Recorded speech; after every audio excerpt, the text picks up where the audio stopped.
Marlène et Jean-Claude sommes très heureux de te présenter une émission très spéciale afin de comprendre les faits d'actualité.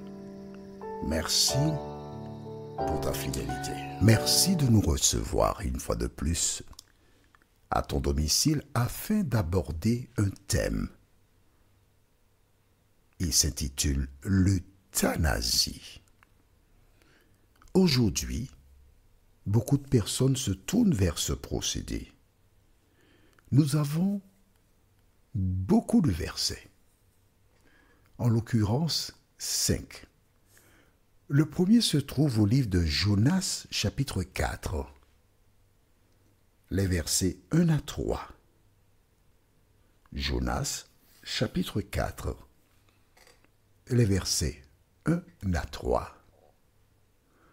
Ensuite, 1 Roi, chapitre 19, les versets 1 à 4.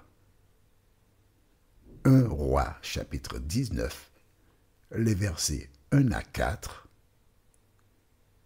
Jérémie 8, les versets 1 à 3. Jérémie chapitre 8, les versets 1 jusqu'au verset 3. 1 Corinthiens 10, verset 13.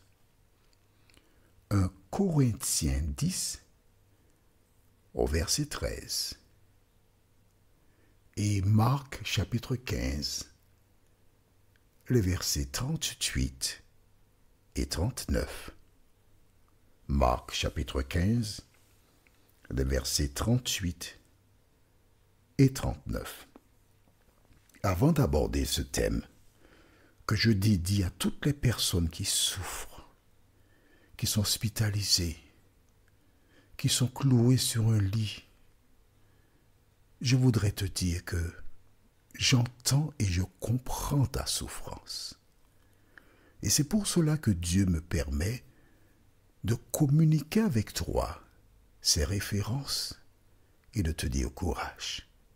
Une pensée pour Marie-Jo de Toulouse qui, chaque fois qu'elle a une question, elle ne manque pas de la poser parce qu'elle veut connaître la parole de Dieu.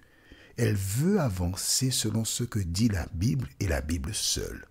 Donc si tu veux toi aussi avoir des réponses, un seul numéro de téléphone plus 596 696 88 93 93. Tu m'envoies un WhatsApp par écrit et le Saint-Esprit me permettra de te répondre. En attendant, prions.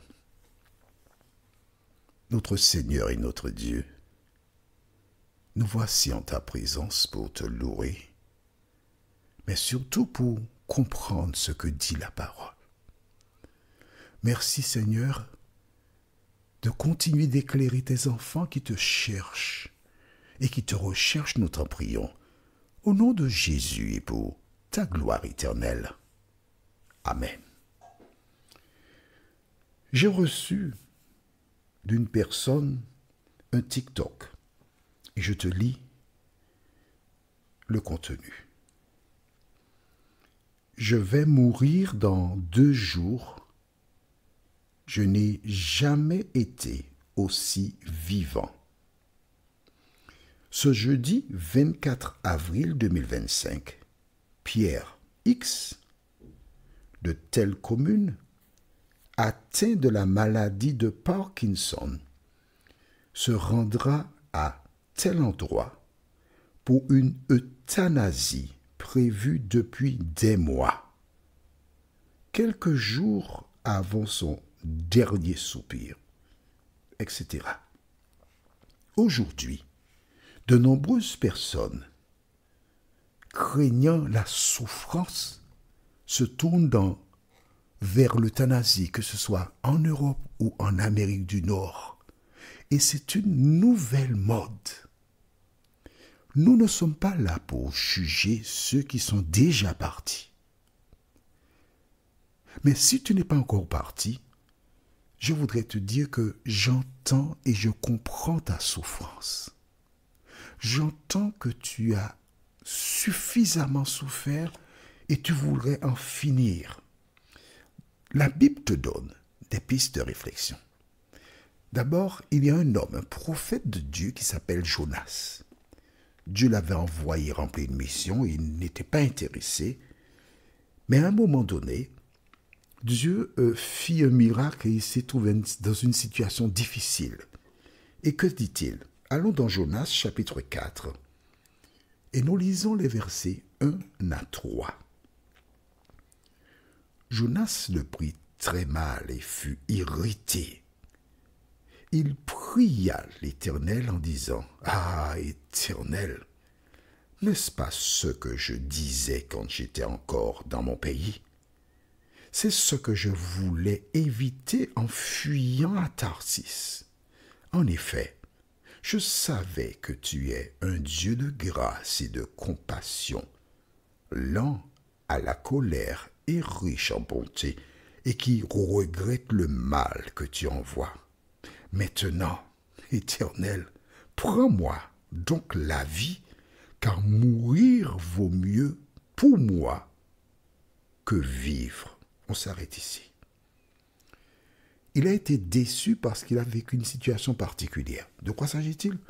Écoute, si tu veux vraiment savoir, je t'invite à lire le livre de Jonas. C'est pas long, jusqu'à chapitre. Il est arrivé à un stade où il a demandé à Dieu de le prendre. En clair, il a voulu mourir. Il y a des situations où des gens qui ne sont pas malades physiquement aspirent à mourir parce que la vie est un calvaire pour eux. Tu n'es pas le premier ou la première, mais non. Depuis la nuit des temps, l'ennemi de nos âmes incite les gens à se tourner vers la mort. Mais si tu veux connaître la suite de l'histoire, tu n'as qu'à lire le chapitre. Tu verras, ça c'est bien terminé. Ensuite, il y a un homme, Élie, un autre prophète de l'Éternel, qui a eu une grosse situation pénible. Allons au livre de 1 roi chapitre 19. Une femme, Jézabel, qui l'a menacé. Tu pourras lire du verset 1er jusqu'au verset 4. Mais je vais directement avec toi, parce que je voudrais que tu fasses un travail personnel. On va lire au verset 3. Voyant cela, si tu veux savoir, tu n'as qu'à lire avant. Mais oui, de temps en temps, je suis obligé de t'inciter à lire la Bible. Tu comprendras pourquoi un jour. Voyant cela donc, verset 3, Élie se leva et partit pour sauver sa vie. Il arriva à Beersheba, une ville qui appartient à Juda, et il y laissa son serviteur. Quant à lui, il marcha toute une journée dans le désert, puis il s'assit sur un genêt et demanda la mort en disant « C'est assez, maintenant, Éternel, prends-moi la vie, car je ne suis pas meilleur que mes ancêtres. » Deux prophètes de Dieu, deux hommes que Dieu a utilisés, ont tenu le même propos. Je veux mourir, je veux mettre un terme à ma vie. Tu n'es pas la première personne à avoir de telles pensées. C'est l'une des armes du diable, décourager les gens afin qu'ils mettent un terme à leur vie. Allons maintenant au livre de Jérémie chapitre 8. Et nous lisons verset 1 jusqu'au verset 3. Tu vois, cette fois-ci, on lit le tout. Bien, lisons. À ce moment-là, déclare l'Éternel, on sortira de leur tombeau les ossements des rois de Juda, les ossements de ses chefs, ceux des prêtres, ceux des prophètes et ceux des habitants de Jérusalem. On les exposera au soleil, à la lune et à tous les corps célestes, puisqu'ils les ont aimés, servis, suivis, recherchés, et se sont prosternés devant eux. On ne les rassemblera pas, on ne les ensevelira pas, et ils seront comme du fumier sur la terre. D'accord? Ces personnes-là, prophètes, sacrificateurs et compagnie, qu'est-ce qui s'est passé? Ils adoraient le soleil, les astres, etc. Et Dieu a dit cela. Maintenant, le verset qui nous intéresse, le verset 3 déclare: la mort sera préférée à la vie par tous les rescapés de ce peuple méchant, et ce, partout où je les aurai chassés, déclare l'Éternel, le Maître de l'univers. Là maintenant, nous avons vu Jonas, ensuite Élie, mais là, il s'agit de nombreuses personnes qui, par rapport à une situation donnée, rechercheront la mort. Alors, tu n'es pas la première personne à souffrir. Tu n'es pas la première personne tentée de mettre un terme à ta vie face à ce que tu vis. Mais la bonne parole que j'ai pour toi se trouve au livre de 1 Corinthiens, chapitre 10, le verset 13. 1 Corinthiens, chapitre 10, le verset 13. Que dit la parole? Aucune tentation ne vous est survenue qui n'ait été humaine. Dieu est fidèle et il ne permettra pas que vous soyez tentés au-delà de vos forces. Mais avec la tentation, il préparera aussi le moyen d'en sortir afin que vous puissiez la supporter. Je relis cette partie pour toi. Mais avec la tentation, il préparera aussi le moyen d'en sortir afin que vous puissiez la supporter. Et oui, aucune tentation n'est trop forte. Nous pouvons la supporter. C'est ce que dit la parole de Dieu. Du reste, nous avons un exemple, celui de Jésus. Il est venu sur terre. Il a connu de nombreuses souffrances, abandonné, rejeté. Son dos flagellé ne pouvait supporter la croix. Alors, on a pris un homme pour l'obliger d'apporter la croix jusqu'à Golgotha.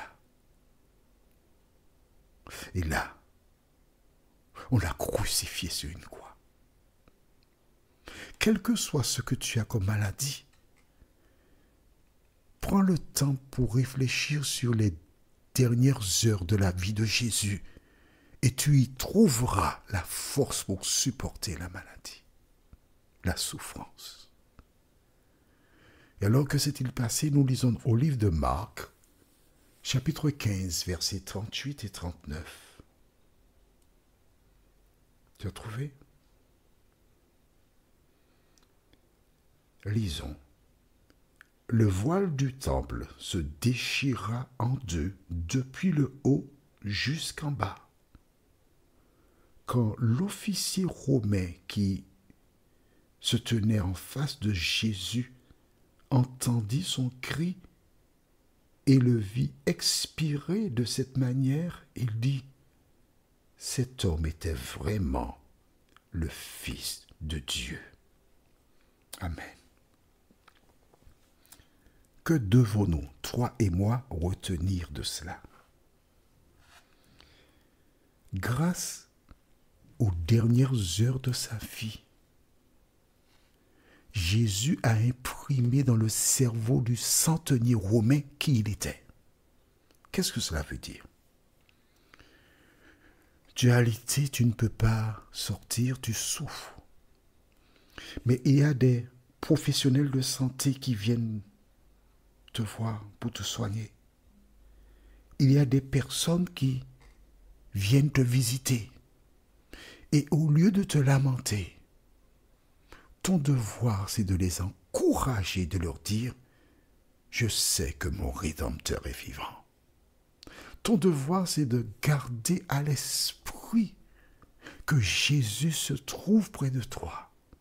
Et combien même ta santé est en train de défaillir, aussi longtemps que tu as foi dans la parole de Dieu, aussi longtemps que tu as accepté Jésus pour sauveur personnel, tu n'as rien à craindre que de garder cette espérance vivante en toi, de telle sorte que toutes celles et ceux qui te voient, qui t'entendent, trouvent des ressources pour agir de la même manière quand la maladie les visitera. Tu es une lettre ouverte. Garde la foi. Rappelle-toi que la Bible déclare: tu ne seras jamais tenté au-delà de tes forces. C'est le moment pour toi de prier, de chanter, d'encourager, de donner des conseils à toutes celles et ceux qui viennent te voir et leur dire: mets ta main dans celle de Jésus. Prions. Notre Seigneur et notre Dieu, de nombreuses personnes succombent à la tentation de se faire euthanasier parce qu'elles ne connaissaient pas ces belles paroles de la Bible. Mais nous sommes heureux, Seigneur, de les partager aujourd'hui. Nous sommes heureux de dire à toutes celles et ceux qui souffrent: le Seigneur ne permettra jamais que tu sois tenté au-delà de tes forces. Seigneur, permets que toutes celles et ceux qui avaient pensé à se faire euthanasier prennent le temps pour lire la parole et y trouver les solutions, nous t'en prions, au nom de Jésus et pour ta gloire éternelle. Amen. Que l'Éternel continue de te visiter et il me tarde de te retrouver. Nous sommes parvenus au terme de notre réflexion. Si d'aventure tu as une question, il te suffit d'envoyer un message par le biais de WhatsApp au numéro suivant: plus 596 696 88 93 93. Et alors Jean-Claude, moi, je me ferai un réel plaisir de répondre à ta question.